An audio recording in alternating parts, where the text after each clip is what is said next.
निशान समाज पार्टी के राष्ट्रीय अध्यक्ष व प्रदेश के मत्स्य मंत्री निशान ने आज अयोध्या पहुंचे, जहां निशान समाज के अध्यक्ष संतोष निशान ने सर्किट हाउस में मत्स्य मंत्री का माला पहनाकर व बुक्के देकर स्वागत किया। अयोध्या पहुंचे निशान समाज पार्टी के राष्ट्रीय अध्यक्ष व प्रदेश सरकार के मत्स्य मंत्री ने विभागीय अधिकारियों के साथ बैठक कर मत्स्य योजनाओं की समीक्षा की। उन्होंने मछुआरा समुदाय से मुलाकात कर उनकी समस्याएं सुनी और उन्हें आश्वस्त किया कि सरकार उनके हित के लिए काम कर रही है। वहीं मीडिया से बातचीत में संजय निशान ने कहा कि बिहार में बहार है और वहां की जनता से अपील है कि एनडीए सरकार बनाए। उन्होंने कहा कि जब केंद्र और राज्य में एक ही सरकार होती है तभी विकास की रफ्तार तेज होती है। निशान ने दावा किया कि पूर्व की सरकार ने मछुआरों को ठगा, जबकि वर्तमान की सरकार उनके हित में काम कर रही है। उत्तर प्रदेश में 140 मत्स्य परियोजनाएं चलाई जा रही हैं।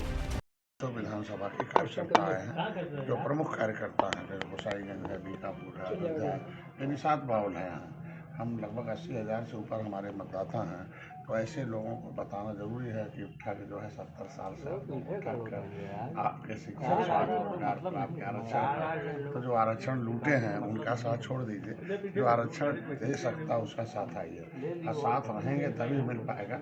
जब आप इधर उधर जाएंगे नहीं मिल पाएगा। तमाम बहरूपियाँ यहाँ घूम रहे हैं निषाद नेता बन के, तो उन्हें बताना जरूरी है कि नेता से नहीं नीति से समाज का सुरक्षा होता है। जैसे जाटा भाई में जब तक जगजीवन राम थे, बड़े नेता थे, प्रधानमंत्री, फिर भी उनकी दशा कुत्ते से खराब थी। अगर कोई पानी गिलास में पी ले तो फिर उसको फेंक दिया जाता था। आज के दिन में नेता ने नीति चाहिए, तो निषाद पार्टी नीति बनाने के लिए है कि आज 11 विधायक हैं हमारे, आवाज़ उठा रहे हैं, तो नीति तो सदन से बनती है ना। तो समाजवादी पार्टी, बसपा, कांग्रेस ये नीति बनानी होती तो 70 साल से बना दी होती। तो नीति तो बनेगी मोदी योगी के साथ, इसलिए आइए और 11 विधायक हैं, हम उससे और बढ़ाइए और जीत लाइए। हमारे आयोग के सदस्य 3 हैं, हम खुद आवाज़ उठा रहे हैं। तो जो इनका मुद्दा है आरक्षण का, भाई ओबीसी में से नाम खारिज हो, अनुसूचित का प्रमाण पत्र जारी हो, क्योंकि हमारे पास 2 नोटिफिकेशन है। एक राष्ट्रपति का नोटिफिकेशन है कि केवट मल्ला मझवारा अनुसूचित जाति के हकदार हैं, तो एक तो नोटिफिकेशन उत्तर प्रदेश में 1994 में जो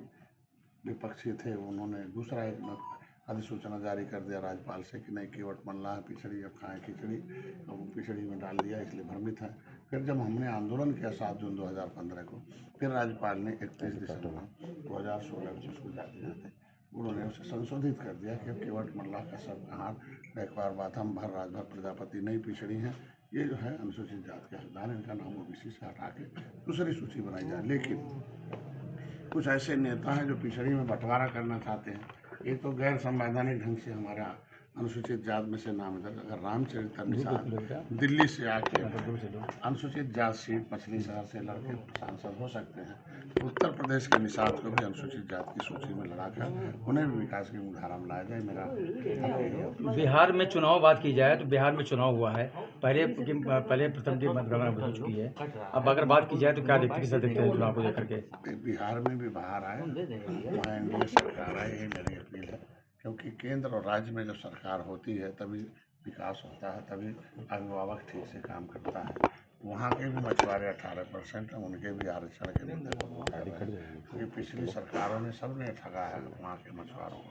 तो मैं सबसे कहा हूँ कि भाई आज के दिन में एनडीए के साथ हैं, एनडीए को अपील करके वोट डालें। मुख्यमंत्री मत्स्य संपदा योजना के तहत कितने मछुआरों को जो है उसमें सम्मिलित किया गया और अब तक कितने लाख मीट्रिक टन जो है उत्पादन हुआ? लगभग हमारे आपके फैजाबाद में हम लोग बताएं लगभग 140 के आसपास, 140 के आसपास इनकी परियोजनाएं हैं, जिसमें 2 परियोजनाएं पूर्ण है, बाकी पूर्ण हो गई हैं। और मत्स्य उत्पादन की जो बात कर रहे हैं, उत्तर प्रदेश सर्वोत्तम प्रदेश है मत्स्य उत्पादन में। 2 साल से हमें पूरे देश में 1 नंबर का उत्पादन का खिताब मिल रहा है। हम चाहते हैं आत्मनिर्भर हो गया, अब हम दूसरे प्रदेशों दूसरे देशों को भी मछली उत्पादन में हाईटेक करके इनको लेके आए। राहुल गांधी भी अब मछली के लिए कूदने लगे तालाब में। मैं मछली डाल रहा हूँ, मछली पकड़ रहे हैं। निषाद अब किसी के जाल में फंसने वाला नहीं है, बल्कि ये पूरे जाल में फंस गया तभी तो कूद रहे हैं। निषादों ने अपने जाल में फंसाया है, इसीलिए नदी में कूद रहे हैं। निषाद राज क्या फर्क पड़ेगा बिहार में इनके जो है इस तरीके से जो मछुआ समुदाय? कोई फर्क नहीं पड़ने वाला, क्योंकि अब निषाद होशियार हो गया, अब ये मोबाइल हो गया है, सबकी काली करतूत पता हो गई है कि हमारे आरक्षण का मुद्दा लुटवा दिया, आरक्षण पर नहीं बोलने वाले हैं। न तो राहुल जी बोलने वाले न तो है। तो 2009 में इन्होंने वादा किया था, उससे पहले वादा किया, अपने घोषणा पत्र में निषादों के आरक्षण की बात की, देने के बजाय लुटवा दिया, ओबीसी में डलवा दिया। तो जहाँ जिसको अपना हिस्सा लुटवाना होगा उनके पास जाएगा, लाना होगा। निषाद राज की मूर्ति बन गई है और लग भी गई है, लेकिन उसका अभी तक अवलोकन नहीं किया गया, ना तो उद्घाटन भी किया गया। मुख्यमंत्री खुद आए थे। समय आने दीजिए। क्या लगता है? समय आने दीजिए। 500 बरस बाद हमारे भगवान राम टेंट से बगल मंदिर में आए और हमारी सरकार है। रास्ते का नाम दे दिया गया, लेकिन अभी मूर्ति अगर भगवान राम के साथ निषाद राज की मूर्ति लगी हुई है, आज के दिन महर्षियों की लगी है, सबरी माता सबरी के नाम से हमारे जितने भोजनालय हैं निषाद राज के नाम से अतिथि भवन है, चौराहे हैं, मूर्ति लग रही है। निषाद राज का किला है, वहाँ 56 फुट की भगवान राम और गले लगे मूर्ति अपनी सरकार कर रही है। तो समय के अनुसार वो नाम भी होगा और आपका काम भी होगा। गुप्तार घाट पे बगल में रामायण पार्क का शुभारंभ किया जा रहा है और उसको डेडलाइन दी गई है दिसंबर 2025।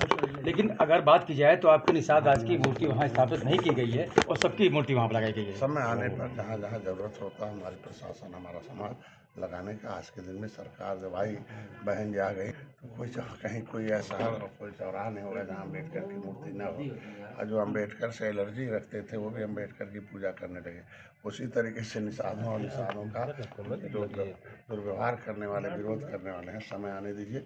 हर 25 नवंबर को 25 नवंबर को पीएम मोदी आ रहे हैं। मंत्री जी, जिस तरीके से तालाबों पे अभी भी अवैध कब्जे, आप किस तरीके से निकालेंगे कि मछुआरों को उससे फायदा पहला व्यक्ति हूँ कि जो 100% तालाबों का पट्टा हो रहा है धीरे धीरे।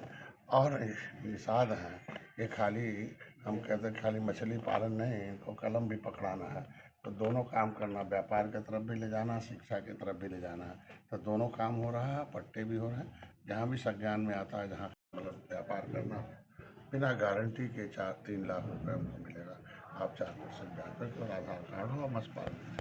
NFTP एक रजिस्ट्रेशन होगा, नेशनल फिशरी डिजिटल प्लेटफॉर्म, उस पर हम 100 रुपये उनको रजिस्टर दे रहा हूँ। और वो जिससे कि पढ़कर डिजिटल जुड़े और पढ़कर व्यापार करें। मुख्यमंत्री के द्वारा मछुआ कल्याण कोष है हमारे यहाँ, उसमें हम इनके बच्चों को शिक्षा के लिए पैसा लाए हैं। जो निषाद हैं बेचारे उजड़े हैं, अंग्रेजों मुगलों से लड़े हैं, ऐसे बच्चे गरीब जो हैं उनके हाई स्कूल में 10,000, इंटर में 20,000, 30,000, उसके ऊपर 50,000 वो अनुदान लेकर अनुदान पूरा उनके छात्रवृत्ति हम अपने तरफ से दे रहे हैं। मछुआ कल्याण कोष से केवल कुछ नहीं करना, मोबाइल में मत्स्य विभाग उत्तर प्रदेश शिक्षा सहायता टाइप कर लें, वो फॉर्म आएगा स्कूल का, कुछ कागज वगैरह है।